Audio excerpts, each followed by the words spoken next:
And welcome back to the Pokemon Team Creation Series. This one comes to us from Rainbow Prism, who asked the question, what is the Pokemon team? You gotta catch him up because he's Danny Phantom. Gonna catch him up because he's Danny Phantom. He's a Phantom. And that's all I'll do before I get copyright. Because apparently Butch Charmin is a bit of a dick. Yeah, Danny Phantom. I love Danny Phantom. Back when I was still watching Nickelodeon, it was Danny Phantom, Avatar: The Last Airbender, and Fairly Odd Parents. Those were like the three big ones that were like, yeah, Nickelodeon's killing it right now. And then, they went away, and I grew older, and I was watching other things. I still watch cartoons from time to time. That's nothing to do with that. But hell, I'll still every now and then go on YouTube and watch an episode of Beyblade because I loved that show as a kid, and you can watch all those episodes for free on YouTube. No, Danny Phantom was always one of the favorable ones, and yeah, trying to create a team for him was interesting. And this came down to the fact that, am I missing one on this list? No, I'm good. Because he's half ghost, half human, and he's a superhero, but he's still a teen as well. So I had to try to figure out, I'm like, okay, what goes on to this team? I need some ghost types, but when I actually broke it down, I couldn't justify putting a lot of different ghost types on the team simply on the grounds that type-wise, sure, it makes sense because he's half ghost, but in terms of their lore, their personality as a mon, none of that made any sense. So let's get to it. Let's go with the big one that I thought immediately. I'm like, okay, this has to be on the team because this is truly half ghost, half human in terms of a Pokemon. And I went with Hisuian Zoroark for that because it is the only normal ghost type there is. Ghost, for the obvious reason, being Danny Phantom, but Danny Fenton is human. And normal, I guess, it's obviously humans are not Pokemon. They don't have types, or do they? Maybe we're all normal type mon. But they don't have types. But if you're to think of a type that were to represent humanity overall, it probably would be the normal type. This, I think, makes the most sense. Also because of the fact that Hisuian Zoroarks. God, some Pokemon names are a bit more difficult to say than others. It gets to be a bitch and a half when I have to try to pronounce some of the Zanpakuto shit. I love Bleach and I love Zanpakuto, but God, Japanese pronunciation is not my strong suit. But anyway, so 1 second. I'm just getting everything up here real quick. And where'd you go? Where did you go? Hisuian Zoroark. Come on, where'd you go? All right, I'll find it. Yeah, the difference here is that the Hisuian line of Zoroark is not as malicious as the future version would have been. And I say future version because the Hisuian, while a regional variant, is a past regional variant. They're not as come on, where's the damn there it is, Zoroark. They're not you can't find them in the modern day as of right now. But in terms of where they lie on the idea of how they're different from the normal Zoroarks, it's as it says, it looks like the embodiment of death. Heedless of its own safety, Zoroark attacks its nemesis with a bitter energy so intense it lacerates Zoroark's own body. Now that's not really much to go off of, but it does give us at least a little bit of what you can gather with Hisuian Zoroark, that it's not a trickster by nature compared to modern Zoroark. It is more that it'll just fight tooth and nail with its opponent. And in the reveal trailer, we see that all it was doing was protecting Azura. Although that's all it was doing when it showed up. So yeah, I will say that I like this as the main mon, honestly. Maybe Danny had a Hisuian Zorua while growing up, and it evolved into Zoroark upon his when he got his powers, or soon after, and it helped him fight other ghosts and stuff like that. So maybe that's the way you could view that. So there's that. The other mon that's the only other ghost on the team. And yeah, I just said that, but it's true. There's only 2 ghosts on the half-ghost team. You'd think at least 3 would be ghosts because half-ghosts, but no. But the only other ghost I added to the team was Marshadow. Now, this came from more the idea that Danny is mostly a melee fighter, but he has spectral abilities as well. He's got his ectoplasm beams. He can fire ice. He can multiply himself. I did not choose Mon, though, based on his abilities. I chose Mon based more on his persona, his personality, his relationships.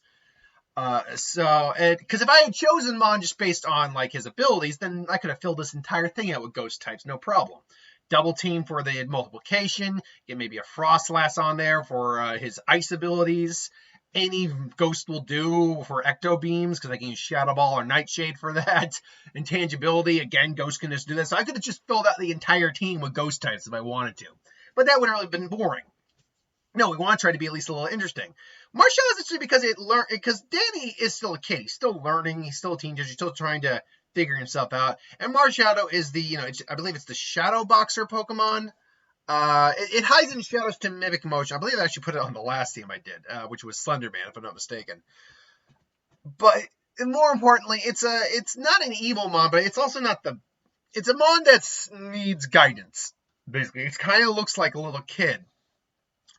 But it's extremely powerful. And like Danny just looks like a kid, but he's extremely powerful. Adding to the fact that as a half ghost, he can hide in shadows, things like turn invisible, all that. So I liked Marshadow for this. It's not the strongest fit maybe, but I did like it. But beyond that, though, as I mentioned, there are no other ghost types on this team. So what else is on this team? Well, one thing I wanted to bring up is Danny's personality. Now, he can be reckless, but he's also got a good heart. He's got a greater sense of maturity than ours because of his powers. But if you want to go to maybe some of his hobbies or interests or goals in life, one of the things he wants to be is an astronaut. There are episodes specifically about him talking about wanting to be an astronaut.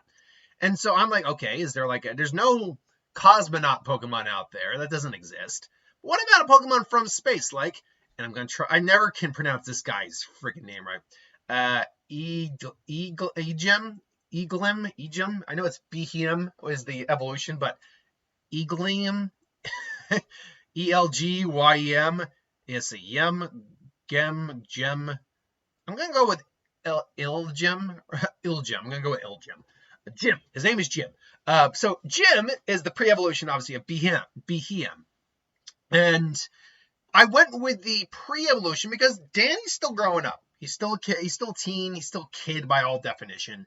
So he's still got learning to do and growing to do, which would make sense. If you're going to have, say, a Pokemon that represents something about his love of like cosmology, wanting to be an astronaut, it makes sense you might give him the one that isn't fully evolved yet, that also still needs to grow and become more of the space cadet Pokemon in this case. There are other Mon I could have gone with, like a Minior, but that lives more in the atmosphere. I could have gone with a Clefairy, which we know is from space. Deoxys, it said Staryu and Starmie are also from space, but none of those really gelled. I like this one. It's also the most humanoid looking one, so I like that a lot. Then we had to go definitely with one for his superhero persona, and that was Palafin all the way, man, because Danny is actually very powerful. He's not like end all be all in terms of strength, not even in his own universe, but as the series went on, he got stronger and stronger. And Palafin would probably be like his ace in the hole, but it is only a strict water type. And Palafin normally is just a cute little dolphin, who's still pretty powerful compared to Finizen, but it could still get smacked around if not careful. Palafin's when he switches back out, and it's like basically his last resort when everything else has failed. He might even try to start a fight with Finizen. It's either Zoroark or Finizen. And then when things are looking bad, he retreats with Finizen, Palafin.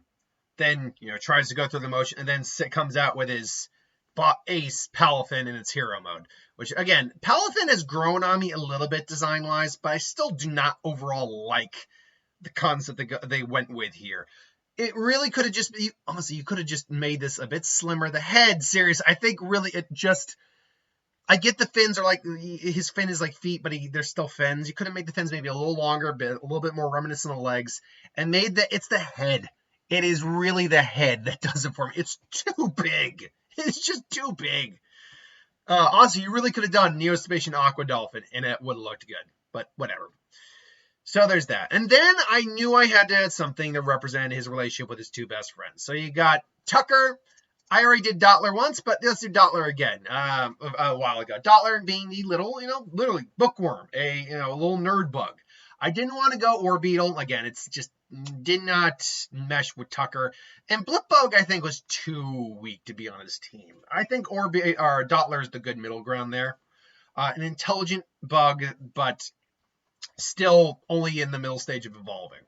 And then finally, we needed something to represent his one of his best friends, then future girlfriend, Sam. And I went with Gothorita. Now, I could have gone with Gothitelle or, oh God, I'm just forgetting it's like, one second. I'm getting the whole Goth line up here because I can't remember. It's Gothitelle, Gothorita, and then we're going to get that up right there. There you are. And then, it's, where are you? That's a Gothitelle. Okay, yeah. No, yeah. Gothita, Gothorita, Gothitelle. That's what it was. And yeah, look, this is Sam, his one of his best friends, then ultimately his future girlfriend. And this made sense. Again, she's still a teenager, so it didn't make sense for him to have a fully evolved Gothitelle on his team. And if I ever did a Sam team, this would probably be on her team as well. But yeah, no, this makes sense. This also makes sense because when Danny eventually grows up and becomes a full-fledged adult, his team would probably be a full-fledged team as well. So he would actually have a Gothitelle, an Orbeetle, and a Behemoth on the team instead of these middle or single stages or first stages. But this is the team I like for Danny Phantom. Now, how balanced is this team? Not the most balanced, I'll admit. It gets its teeth kicked in pretty hard by dark types. The only thing it has against to help counter that is Dottler is a bug type as well, and Marshall has a fighting type, but it gets its teeth kicked in pretty hard by dark types. It also doesn't handle itself very well against bug types either, now that I say that. And ghost types are also a problem. So ghost, bug, and dark are pretty much the biggest weaknesses of this team. That being said, though, it wrecks fighting type teams. Oh, this team wrecks fighting type teams, no problem. I mean, Zoroark has 3 immunities on its own, and then obviously Marshall has 1 immunity, 2 immunities being a ghost. And other than that, though, I mean, it's not the worst. It's also power-wise not a very strong team because half the team isn't fully evolved. But again, we're not looking for the perfect evolved team. We're looking for what team represents Danny. And this is what I think it would be. But this is just my opinion. What do you think? Do you like this team or do you hate this team? Or what would you do if you do anything different? Let me know in the comments below. But until then, thanks for watching. Hope you enjoyed. Like, comment, share, and subscribe. As always, if you want us to review something, put in the comments below. Let us know. We'll do a review of it at some point. Hit that bell if you want to be notified, and I'll see you next time.